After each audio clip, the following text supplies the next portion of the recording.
Hey, everybody. So the next interview is going to go up either tonight or tomorrow, doing a big interview with somebody I knew years ago in California, a comedian. And so she and I are going to meet up and we're going to use this good microphone if I can fit it on my plane, if I can fit it on the jet, which I'm sure I'll be able to. It's just heavy. And we're going to, catch up like we haven't in years. And I thought about it, some of the political questions that people are asking me, and some people are practically begging me to know which quantum chip companies I'm actually invested in. I'd rather do this kind of like community session right now with you guys. I think it's more appropriate to do that now than to bring bring all my baggage to an interview where I really want to talk about her career and the people that she knows and all that, right? Sort of the Hollywood scene. And she's someone who's right leaning in Hollywood and pretty limited government, which is unusual. Aside from, like Joe Rogan, there aren't many people who take off in Hollywood with libertarian or right leaning views. And so while we're talking about politics, it's so important for leftoids out there who are now starting to hit my comment section like they did 7.5 years ago, trying to argue with me over Pizzagate. That's old news. We're talking about the Jeffrey Epstein files. You're trying to debate me over emails that are now, 8 years old? I stand by all my past reporting. And you leftoids, you lost the election. You don't need to do this to me. You can just come over to my YouTube channel and enjoy the content and leave a comment that says, congratulations for finally getting your stuff back. You can do that. That's what hundreds of other people have done. That's what you could do. You don't need to cook up these weird kind of spook narratives that I got the Pizzagate emails wrong. Well, you should probably appeal to WikiLeaks. You should probably talk to them, because I was just reading the emails that they released on their website and which millions of people saw. And this is all the left has left, is combating claims that they're into child trafficking and arguing with us over these USAID cuts. Look, people should go to prison over the money that was wasted. That USAID stuff, USAID, it's outrageous. $250 million going to transgendering animal studies. That's torturing animals. They don't understand what you're doing. You're removing their genitalia and pumping them full of hormones, and they're in a cage. That's torture. Literally federal government funded torture of animals. And the left used to be about workers' rights and defending unions against big industrial concerns and cleaning up the environment. And I don't see that focus at all anymore. It's, again, leftoids in my comment section who sound like they're literally funded by the CIA or something. These aren't normal comments. I'm going to read this to you. Hey, Seaman, you should reveal the identity of that high-level government official that was feeding you bullshit about Pizzagate being real many years ago. Screw that, quote, protecting sources noise. That person set you up to take a long fall and is an accessory to murder. That makes you a very inconvenient truth, to put it extremely mildly. I would run and not walk if I were you. At least put it in the hands of a lawyer for safekeeping. Well, that's a pretty opinionated comment from a leftoid who 8 years after those emails came out is still trying to defend them as if they came out yesterday. In those emails, you had DNC-connected billionaires, including the former chairman of the DNC and a former senior advisor to Obama. And you had this guy and his billionaire friends stressing out about the cross-country transport of individual slices of pizza. Okay? Individual slices of pizza in a manner that doesn't seem like they were talking about pizza. I'm kind of at the upper echelon of life economically. I fly private. I hang out with people who are certainly multimillionaires, if not billionaires, all the time. These are some of my friends. And not once have any of these people stressed out about the delivery of a slice of pizza. Not once have they said to me, oh, the yummy cheese box needs to be protected in its transit to you. Make sure we maintain the same protocols. That was the content of those emails. Make sure we maintain the same protocols when sending next month's slice of pizza. It was clearly a code language. And people tried to call me dumb when I was the first people to come to Bitcoin. And I was basically silenced and mocked for 7 years. And I've paid my dues. And looking back on it, I don't think I got anything wrong. I think the left is totally infiltrated by child traffickers. I think that USAID stuff is total degeneracy.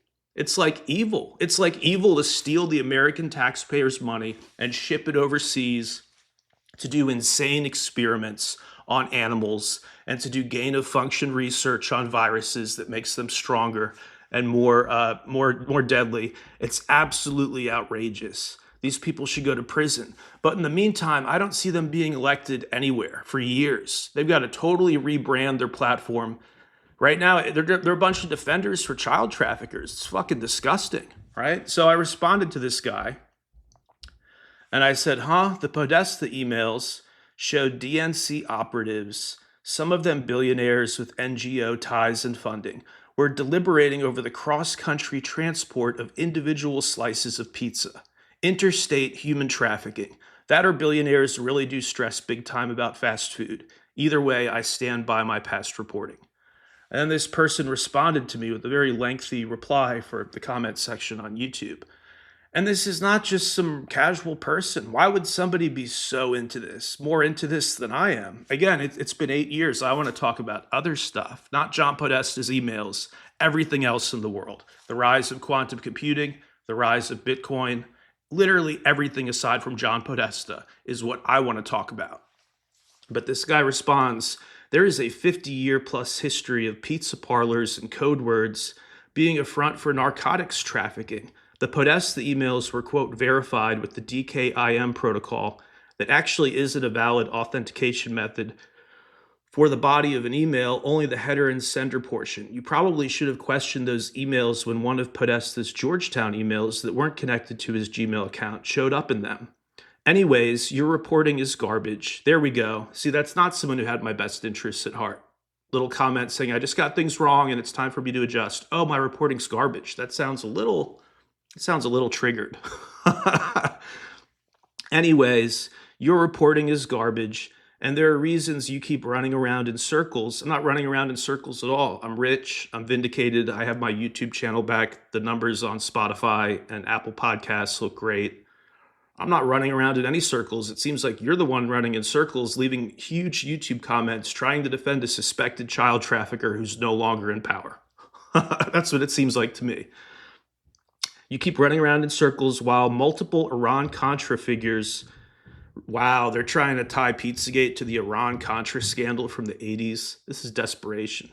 Resurfaced alongside silly and supremely obvious pizza parlor psyops. You think the, quote, merchandise that Leslie Wexner was flying into Ohio from the then heroin trafficking capital of the world, Hong Kong.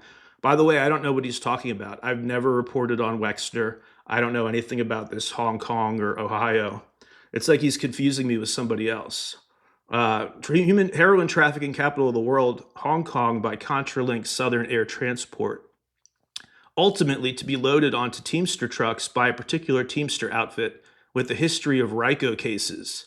How stupid are you exactly and specifically? You got played. You should probably start admitting it and taking ownership for your role in propagating that nonsense. No, I didn't get played. What happened is I was reporting on the truth and then was silenced for 7 years because there actually was no response to those emails other than deleting them and trying to ban everybody who reported on it. There was no response. And you're saying that you think it was actually narco trafficking. So John Podesta is a drug dealer? Is that what you're saying, is that John Podesta and his buddies in the DNC are drug dealers using private planes to move drugs around? That doesn't make a lot of sense, but that's still super illegal. If that's what those emails are about, it seems like it still needs an investigation. But in the context of the Podesta brothers emailing each other back and forth, attaching pictures of unrelated Asian children, little Asian kids, and referring to them as pizza, I think I was onto something. And if somebody bigger than me ever says I was wrong, like an Elon Musk or Michael Schellenberger, or even a Tucker Carlson, if any of these people say to me, hey, you got it wrong, the Podesta emails are actually totally innocuous, and the DNC definitely was not involved in human trafficking at any point in time. If one of those people said that to me, I'd say, hey, maybe you're right. I'm not pursuing this anymore anyways. Like I said, this is not the focus of my journalism in 2025. But we will not be hit by you leftoids for the next 4 years with pathetic gaslighting. As for the DKIM protocol, It confirms that an email was sent or received to a certain inbox. It confirms that cryptographically. So this could be used in court to show that somebody actually received an email or that somebody actually sent an email. And then based on that, of course, the body of the email is attached to the header information. It's by extension verified also. So incredibly lame kind of computer forensics argument there. I don't think Podesta himself has even claimed that his Gmail emails were not his. So you got these weird WikiLeaks from 8 years ago of DNC operatives talking about slices of pizza as if they're children, like a very loosely veiled code language, because these were people replying to each other from personal email accounts, not government email. So they assumed they were off the record, and it got leaked. Someone hacked it and leaked it on WikiLeaks. It wasn't me. Again, if you got issues with this, complain to the person who hacked those emails or complain to WikiLeaks. I was just one of many people who said, hey, it seems weird that adults are attaching pictures of children and talking about how great the pizza is. We know that pizza is a code word used by pedos. I haven't heard it being used in narcotics trafficking at all. All my years in investigative journalism, pizza seems like a code word for children. Same with hot dogs. Pizza and hot dogs actually are used by child traffickers based on the people I've talked to. As far as this government official that he refers to, yes, I got lunch with former CIA agent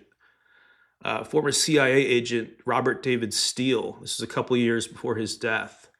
And we got lunch in Washington, D.C., and he said that he thought I was 100% correct about all this child trafficking stuff. This is a longtime member of the CIA who before that was in the Marines. And he didn't like my views on cryptocurrency. He thought the end game of crypto would eventually be to take away people's economic freedoms. And he saw me as kind of an unwitting participant in growing that system. So he and I had some disagreements, but he told me to my face, he bought me lunch and told me to my face that I was 100% right about this child trafficking stuff. So that's the secret government official. I've mentioned him by name before. No need to make it seem like we don't know who this person is. What a weird leftoid argument to make it seem like I'm the person who's in the wrong because I had concerns about alleged child trafficking 8 years ago as a journalist with a huge platform who could talk about anything.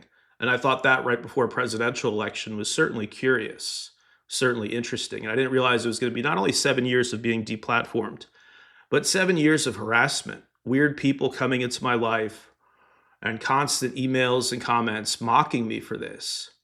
Even up until last year, these emails and comments continued. That's an awful lot of focus on someone who's just an idiot. If I'm just a dummy, leave me be. Someone's resources are being expended trying to silence me and harass me. Hey, just leave me alone. If I'm just an idiot, there are a lot of idiots in the world. The world is populated by idiots. I hate to say it.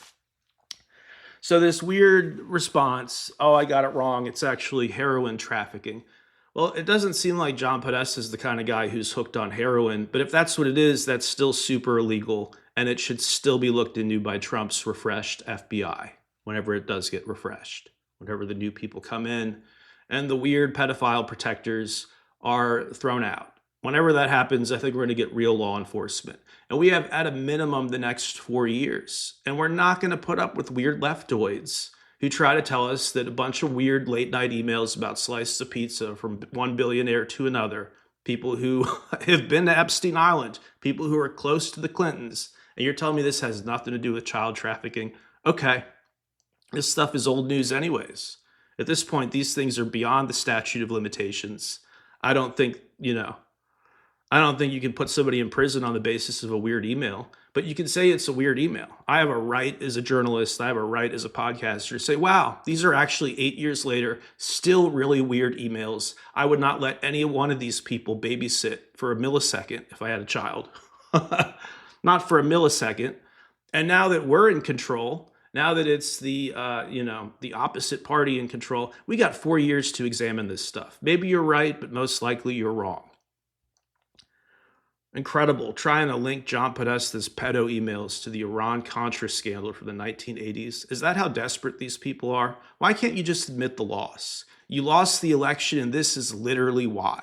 Instead of campaigning like a normal party does, you invested it all in a bunch of leftoids on Reddit, a bunch of social media trolls to cover up credible claims of human trafficking, and you were burning through the American taxpayers' money on outrageous degeneracy, sending the money overseas for adult circumcision programs in Africa and transgendering animals in Europe and developing stronger versions of the flu. We don't need that at all. We've already got the flu. We don't need a stronger flu. These people are insane. I'm not convinced they're ever going to win the White House again. Not in 4 years, not in 8 years, not in 12 years. Because again, they have to totally retool their party and make it about the working class again. Make it about defending the working class from huge multinational interests and from things like interest and inflation. Protect the average family from that. But right now, they're in protect John Podesta and Chelsea Clinton mode, which is totally disgusting. This is, again, exactly why you lost the election. 100% facts. This is why you lost. So the other thing I very briefly want to mention, these same leftoids keep bringing up a manufactured moment from my past. They keep bringing up a manufactured moment, and since I have a platform, why not dispel this moment right now? Why not dispel the lies? Years ago, when they were going after that Nexium cult, you remember that? It was connected to, I think, a senator in New York who's still in the Senate, actually.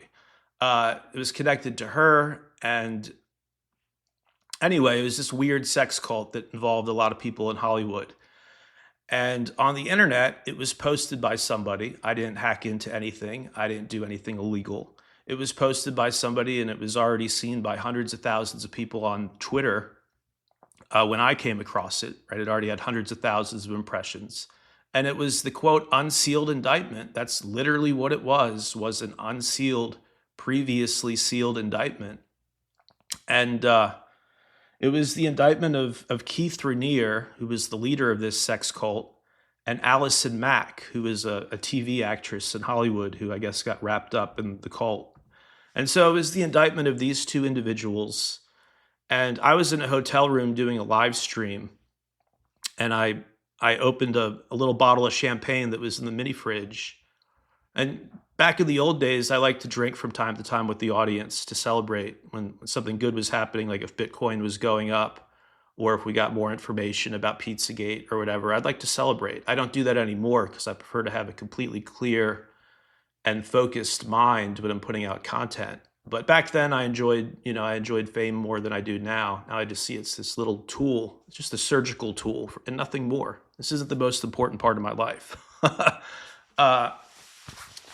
But yeah, so I saw these unsealed indictments after months of being stonewalled, and the truth community was going nowhere. And we were even being told that Nexium was just a conspiracy theory. The same leftoids, like that guy in my comments, were saying, why are you sickos so focused on alleged Hollywood cults? There's nothing to Nexium. It doesn't involve a Democrat senator in New York. So I remember those days like they were yesterday. And I was genuinely excited for myself and for the whole community that finally we had a couple of people going down. And so that's why I popped the bottle of champagne and had a glass with you all on the air. And I was excited. I said, look, we're finally getting some unsealed indictments. And I've been told this is just the start, that we're going to get a lot more unsealed indictments in the days ahead. And then like 3 days passed and we got no more indictments, no more information. And I did a video saying, hey, just so you guys know, it seems like nothing else is happening. It seems like all the arrests that were supposed to start after Keith Raniere and Allison Mack, it seems like that's not happening at all. And then I let more time pass. This is about a week or two. And I did another live stream saying, look, I guess I got it wrong. Sorry to preempt the the race here. I guess I jumped the gun, because it seems like literally nothing else is happening. Just Keith Raniere and Allison Mack, two relative nobodies. Nobody else has been indicted. And shortly after that live stream, I was banned from YouTube, and after that, banned from a number of other platforms in short order, and pretty much silenced. From that moment until about a month ago, I was pretty much silenced. And I continued on my newsletter and a few other places, but not with the same reach that I had before. It was more just an exercise to keep my mind active, but I knew that I had lost my impact. So that's the story. And then for months after that, these weird QAnon promoters used my clip of me holding up the glass of champagne. And I had a good reputation back then as an investigative reporter. And they said, look, see, things are coming because he held up the champagne. They kept showing people, look, David Seaman thinks this is the beginning of the end. 1,000 years of deep state rule have come to an end because this guy had a glass of champagne in his hotel room. Obviously not a very logical conclusion, right? 1,000 years of oppression have ended because the great David Seaman has had a glass of champagne. Really weird, but they went with it for months, and I wasn't able to respond. I had no means of getting, my response on YouTube or other platforms to say, hey, this isn't what I feel. I don't feel this anymore. I felt it for about 3 days and then realized we were being duped. And just weird that I was never allowed to really put that rebuttal out there. That's when I was banned. I wasn't allowed to respond. So for months, they used that as runway to convince people, don't worry, it's all happening. All these baddies are going down, when really they weren't going down. Life is weird, but when I look back on the past, I don't look back with shame. I look back like, why weren't other people there to say the same stuff? That's how I feel. So now I've got this one out of the way, and tonight or tomorrow, great interview with Rosie, and look out for that one. Thank you guys so much. You're listening to Fulcrum News, real news from America and around the world. FulcrumNews.com/subscribe to get our premium membership and updates via email.